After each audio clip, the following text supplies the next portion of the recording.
সেখানে সেহেতু এখন সরকারি হচ্ছে জব হোল্ডার, সেহেতু আমরা কি দেব? Government pay scale payment through IBS plus plus. অর্থাৎ এই যে তার পেমেন্ট থ্রুটা আইবিএস প্লাস প্লাসের মাধ্যমে সে স্যালারিটা পেয়ে থাকে, এবং সে কারণে আমি গভর্নমেন্ট পে স্কেল দিয়েছি।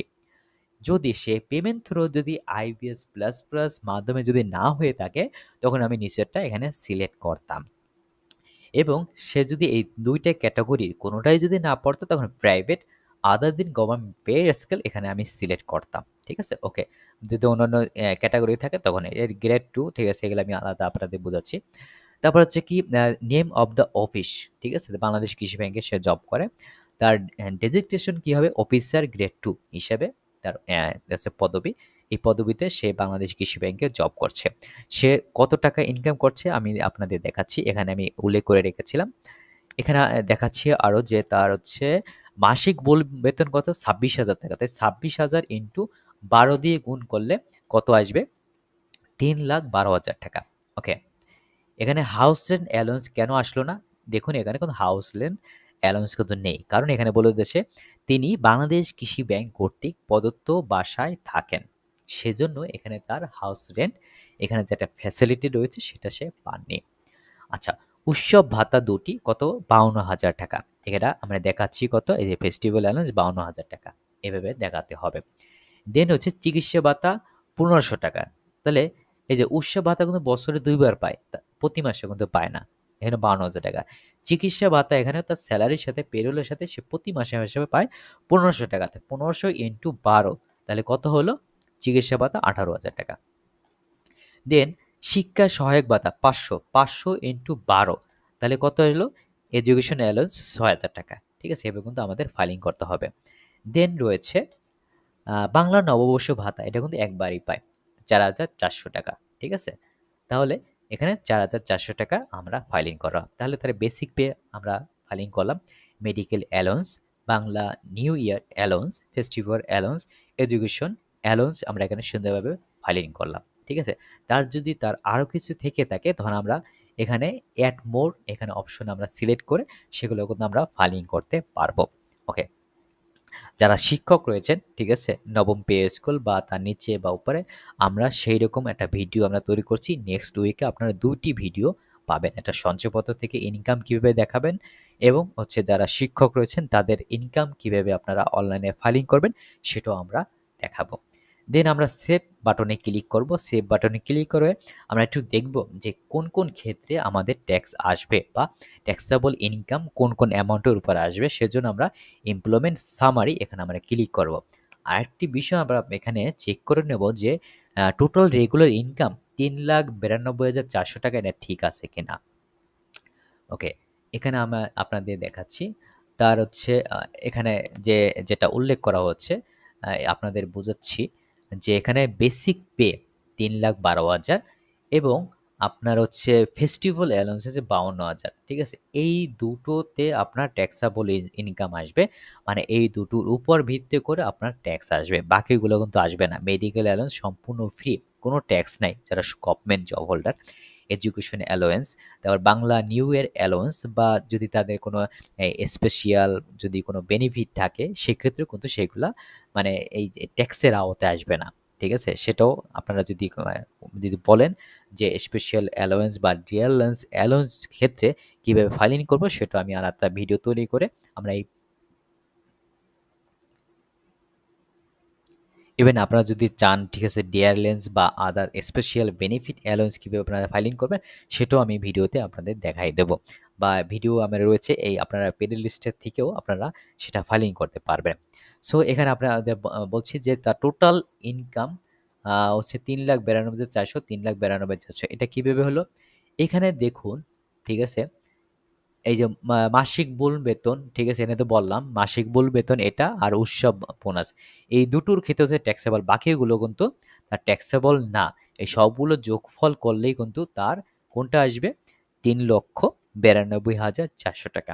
তাহলে এই যে 3,92,400 টাকা থেকে আপনারা একটা বিষয় চিন্তা করুন যে এখানে তো টোটাল ট্যাক্সেবল যে ইনকামটা আসলো, ঠিক আছে, তাহলে এই টোটাল ট্যাক্সেবল ইনকাম থেকে ট্যাক্স এক্সাম্পটেড কত আসলো? 28,400 টাকা। 28,400 টাকা কিসের?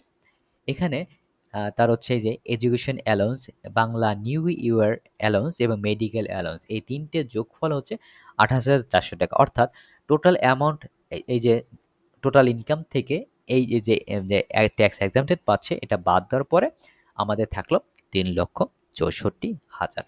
এটার উপরই কিন্তু আমার কি হবে, ট্যাক্স ক্যালকুলেশন আসবে। দেন আমি কি করব, সেভ অ্যান্ড কন্টিনিউ দিয়ে আমরা নেক্সট পেজে চলে যাব। এখানে রয়েছে রিবেট অপশনটা। তাই রিবেট অংশ আমি একটু বলে রাখছিলাম যে রিবেট কোনটা আসবে, ভবিষ্যৎ তহবিলে তিনি প্রতি মাসে 3,200 টাকা জমা রাখেন। তাহলে ভবিষ্যৎ তহবিল আমি এটা কোথায় দিয়েছি, এখানে দেখুন রিকগনাইজ প্রভিডেন্ট ফান্ড, ঠিক আছে, বাংলাদেশ কৃষি ব্যাংক পিএলসি সেলফ কন্ট্রিবিউশন 38,400 টাকা, মানে 3200 ইন্টু 12, ঠিক আছে, এনে কত রয়েছে 3,200, ঠিক আছে, এটাকে আমরা 12 দিয়ে গুণ করলাম, 12 মাসে মাসে পেয়েছে বা ইনভেস্ট করেছে, তাহলে এই জিনিসটা আমরা দিলাম। সেলফ করছে এত এবং তার কোম্পানি করছে বা ব্যাংক করছে এত, এটা হচ্ছে তার কি রিকগনাইজ প্রভিডেন্ট ফান্ডে আসবে। দেন রয়েছে কল্যাণ তহবিল, কল্যাণ তহবিল এবং গোষ্ঠী মেমো তহবিলে যথাক্রমে সে 150 এবং 100 টাকা সে প্রতি মাসে মাসে এখানে চাঁদা দিয়েছে। তাহলে 150 এবং 100 কত হলো, 250, 250কে আমরা 12 দিয়ে গুণ করব, গুণ করলে তার কত আসলো, এটা আমি দেখাইছি কোথায় দেখুন, অ্যাপ্রুভ বিনেভোলেন্ট ফান্ড অথবা গ্রুপ ইন্স্যুরেন্স প্রিমিয়াম, এই যে বিনেভোলেন্ট ফান্ডে কল্যাণ তহবিলে এখানে সে ইনভেস্টমেন্ট করছে সে কত 3,000 টাকা, এবং তার হচ্ছে থেকে করছে কত 3,000 টাকা, ঠিক আছে। টোটাল এখানে আমরা দেখলাম যে টোটাল অ্যাকচুয়ালি ইনভেস্টমেন্ট কত 82,800 টাকা। এই যে 82,800 টাকার উপরে হচ্ছে 15% হারে যে টাকাটা আসবে সেটা কিন্তু সে রিবেট হিসেবে একটা মানে অপরচুনিটি পাবে।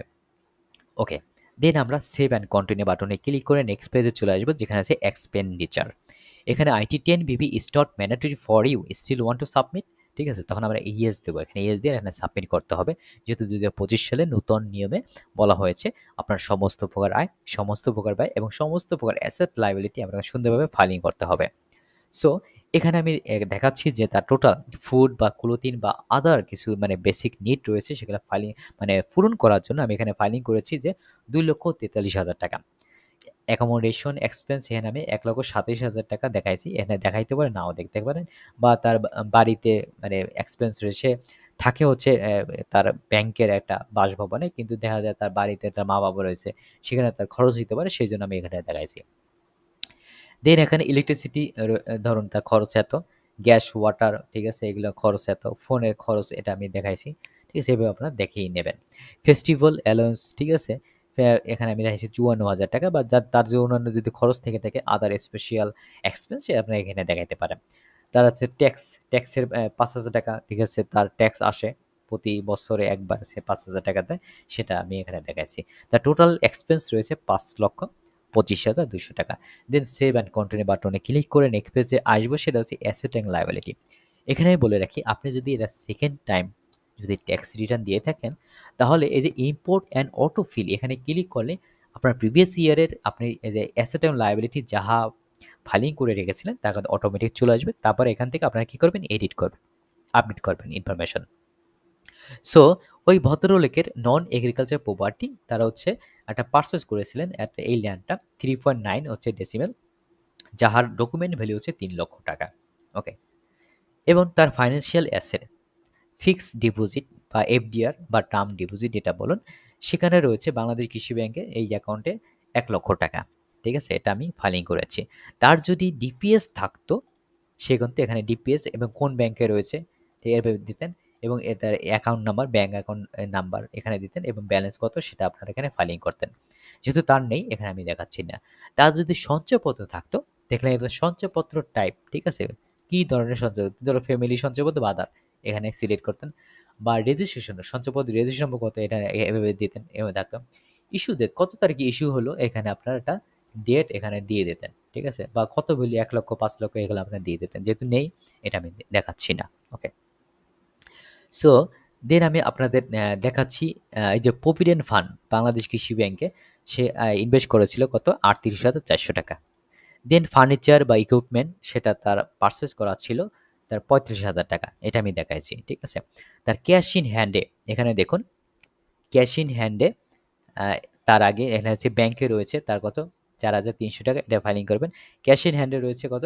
2,44,500 টাকা। এটা আমি এখানে সুন্দরভাবে ফাইলিং করে আপনাকে দেখাইছি। তার আদার্স কোনো ইনফরমেশন এখানে ইনপুট করা লাগায় নাই। নেট ওয়েলথ গত বছরে তার হচ্ছে নেট ওয়েলথ ছিল কত? 8,65,000 টাকা। এটা ঠিক। এখানে ইম্পর্টেন্ট বিষয় হচ্ছে ডিফারেন্স। এখানে কিন্তু ডিফারেন্স জিরো রাখা যাবে না। অলওয়েজ এখানে কি, সরি, এখানে ইম্পর্টেন্ট একটা বিষয়, এখানে ডিফারেন্স অবশ্যই জিরো রাখতে হবে। যদি জিরো না থাকে তাহলে কিন্তু এই আপনার এই রিটার্নটা ফাইলিং হবে না সঠিকভাবে এবং সাবমিট নেবে না। দেন আমরা সেভ অ্যান্ড কন্টিনিউ বাটনে ক্লিক করে নেক্সট পেজে আসবো যেখানে ট্যাক্স এবং পেমেন্টে। তাহলে এই যে তার টোটাল ইনকাম হলো 3,64,000 টাকা, তাহলে এই ক্ষেত্রে তার ট্যাক্স কত দেওয়া লাগতেছে এটা আমরা আলোচনা করছি। এখানে দেখুন তার এখানে তো রিবেটটা পাইলাম, ঠিক আছে, 28,400 টাকা এটা বললাম এই যে ইনকাম পার্টে। এখানে তার ইনকাম অনুযায়ী তার টোটাল ট্যাক্স আসে কত? 700 টাকা। এবং সে যে ইনভেস্টমেন্ট করেছে ওই যে কল্যাণ তহবিলে, ঠিক আছে, 3টা পার্টে, সেখান থেকে তার রিবেট পাইলো কত? 10,920 টাকা। তার ট্যাক্স আসলো এত, রিবেট পাইলে হয়তো তার মিনিমাম ট্যাক্স কত আসবে? তার তো ট্যাক্স তো 700 টাকা আসলো, সে কি 700 টাকা দেবে? না, সে 700 টাকা দেবে না। সে দেবে কত? মিনিমাম ট্যাক্সটা 5,000 টাকা, বিকজ সে হচ্ছে ট্যাক্সেবল ইনকামের ভিতরে, সেজন্য তার 5,000 টাকা এখানে দেওয়াই লাগবে। তাহলে এখানে দেখুন যেহেতু তার 5,000 টাকা দেওয়া লাগবে, তাহলে সে মানে এই যে ট্যাক্সটা কিভাবে সে দেবে? সে তো ট্যাক্স অলরেডি দিয়ে ফেলছে, তাহলে এই যে এখানে কিভাবে ইনপুট করবে কোশ্চেন এখানে। তাহলে এখানে আপডেট ট্যাক্স পেমেন্ট স্ট্যাটাস এখানে আমরা ক্লিক করব। এখানে ক্লিক করে যে ফরম্যাটে আসবে সেই ফরম্যাটের আলোকে আপনারা কিন্তু সুন্দরভাবে ফাইলিং করতে পারবেন। এখানে আমি পরে দেখাচ্ছি। সো এখানে তার ট্যাক্সটা যেটা আসলো দেখেন, টোটাল অ্যামাউন্ট পেয়েবল কত? 5,000 টাকা। তার পেয়েবল কত হচ্ছে? 5,000 টাকা। সে যখন ট্যাক্সটা পেইড করে ফেলবে, মানে ওইটা ফাইলিং করে ফেলবে, তখন টোটাল পেমেন্ট 5,000 টাকা চলে আসবে, তখন এখানে জিরো আসবে। তারপরে প্রসেস টু অনলাইন রিটার্ন এখানে ক্লিক করলে সে কিন্তু তার কি করবে? রিটার্নটা সাবমিট করতে পারবে। এভাবে কিন্তু টোটাল প্রসেসটা সে সুন্দরভাবে সাবমিট করতে পারবে। আমার ভিডিও যদি কোনো অংশে যদি আপনি না বুঝে থাকেন বা যদি কোনো কোশ্চেন থাকে, অবশ্যই ভিডিওর কমেন্ট বক্সে কমেন্ট করুন, আমরা যথাসময়ে সেগুলো উত্তর দেবো। যদি আমার ভিডিওটি ভালো লেগে থাকে অবশ্যই আপনারা শেয়ার করবেন, ঠিক আছে, আপনার আশেপাশের লোকজনের সাথে শেয়ার করতে ভুলবেন না, যাতে তারাও এই ভিডিও দেখে যেন খুব সহজে তাদের এই রিটার্নটা ফাইলিং করতে পারে।